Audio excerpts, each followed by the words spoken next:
Hey, Connects, so good to be able to join with you on our last teaching for this year.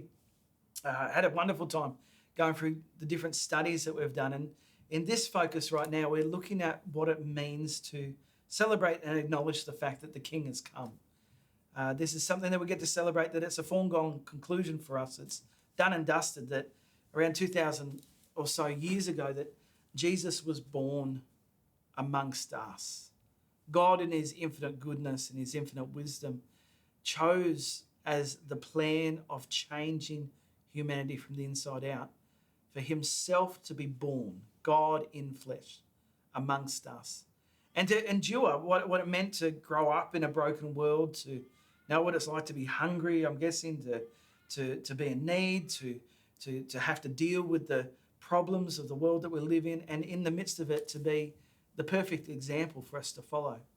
I love the Christmas season because it's a reminder that we follow a person, not a set of rules, not a set of guidelines. Although I will say, in all honesty, to follow Jesus is to follow his way of life, is to allow by his Spirit the grace to come on us for us to be like him. And that's how we changed as we go. And as we've been going through this season, I've been just looking at some different studies in the Bible and been captivated by the book of Isaiah. And it's not often a book, I think, that you naturally look at in talking about Jesus, except for the fact that Isaiah was a prophet that prophesied some 600, 700 years before the birth of Jesus. And he prophesied 330 times, over 330 times, about the coming of Jesus. And one of those prophecies is captured in Isaiah chapter 7, verse 10, I guess I can pick up, where Isaiah has the mandate. He's gone to the king of Judah, a guy named Ahaz, and he's challenging the king of Judah to ask God for a sign. Isaiah's operating in a season in the history of God's people where the people of God have switched off their prophetic voice, have switched off their ability to discern the will of God. They've started worshipping false gods. They're in many ways surrendered themselves to falsehood. They've given themselves over to things that are ungodly, unnatural, and it's producing destruction amongst them. Like if I was to list for you some of the practices of worship that have crept into the people of God in this season, it would shock you. Some of it's frankly disgusting. And Isaiah is called by God to challenge the people to come back to him. The unfortunate thing, though, is we know the end from the beginning here in this part of history. They didn't listen to Isaiah. And the people of God suffered because of it. But in the midst of the warnings he gave them to get their heart right, to get back on track, to not tune out the voice of God, he starts sowing seeds about the future. Which is one of the things I love about faith, is that while we get to live it out in the day-to-day and the bit by bit, in the ups and the downs of it all, often we're also focused on just getting through the here and now. When you walk with God, he will help you through the here and now while laying the seeds, the groundwork, the hope of what is yet to come. I believe personally that to be a follower of Jesus means that you're constantly growing, that you're constantly going from what the scriptures would say, glory to glory, that it's assumed that we grow as we move on. And when we hold back, switch off, when we press pause, when we ignore, we shrink. We become less than what we're called to be. You don't stand still in the Christian faith. You're either nurturing faith or you're dying slowly from the inside out. And so Isaiah is challenging the people of God at that time to flick on and hear what God's saying. He goes to the king, Ahaz. He says in chapter 7, verse 10, then the Lord spoke again to Ahaz, ask for a sign from the Lord your God.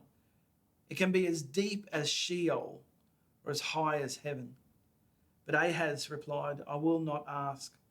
I will not test the Lord. Now that sounds like a reasonable response. Man, King Ahaz, hey, I'm pious enough. I don't need to put God to the test. But just think of the audacity of that. God himself has come to Ahaz to offer a sign. Ask me for anything, man, and I'll show you my reality. It seems to me that Ahaz, when he unpacked his life, he was unwilling to relent and come back into faith. The last thing he wanted was to be presented with undeniable evidence that God wanted to challenge him and cause him to lead the people of God in a different way. He wasn't willing to open himself up. The challenge for us in this season, where if you've been a follower of Jesus for any number of years, this is the time of year where many people switch off. I've heard it all before. I know the stories. I know the accounts. This is, show me something new. Well, sometimes we need to remember not to forget. Sometimes the amazing work that God has done on our behalf, we should never take for granted. He's given us a sign in himself in the coming of Jesus. And it's up to us on how we respond to it. Goes on to say in Isaiah chapter 7, verse 13, Isaiah said, "Listen, house of David, is it not enough for you to try the patience of men? We also try the patience of my God.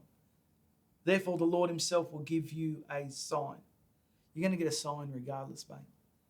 I'm going to get your attention. You watch. "See, the virgin will conceive, have a son, and name him Emmanuel. By the time he learns to reject what is bad and choose what is good, he'll be eating curds and honey." This is ultimately a prophecy about the coming of Jesus. Ahaz could have asked for anything in the here and now, a sign that God wanted to work amongst his people and lead them through, but he was unwilling to adjust his way of life into the way God was leading or wanting to lead his people. Because the ultimate sign is this: God is amongst us. That's what the word Emmanuel means. Now, I know you might be saying, well, that's not Jesus' name. Jesus is called Jesus. Well, the name Jesus or Yeshua simply means God's salvation. Here's how God accomplished that. God with us, Emmanuel. Can I ask you, in our Connect groups over this season, I would ask you to throw around amongst yourselves your own story of salvation.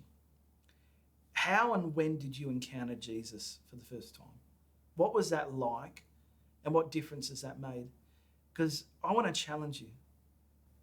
Remember not to forget. We've got so much going on, especially in this season. So much of the busyness, so much of the flowing, so much of the ins and outs.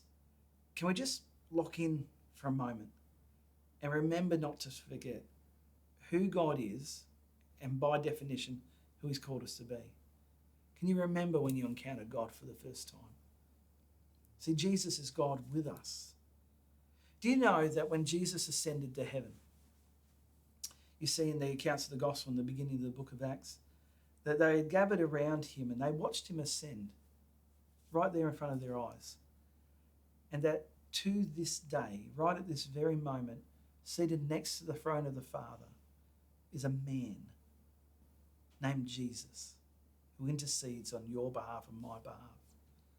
Don't forget that the sign that has already been given is one that should change us day by day by day. May you be blessed in this season. May your faith grow. May you not put pause on it even as we're taking time off.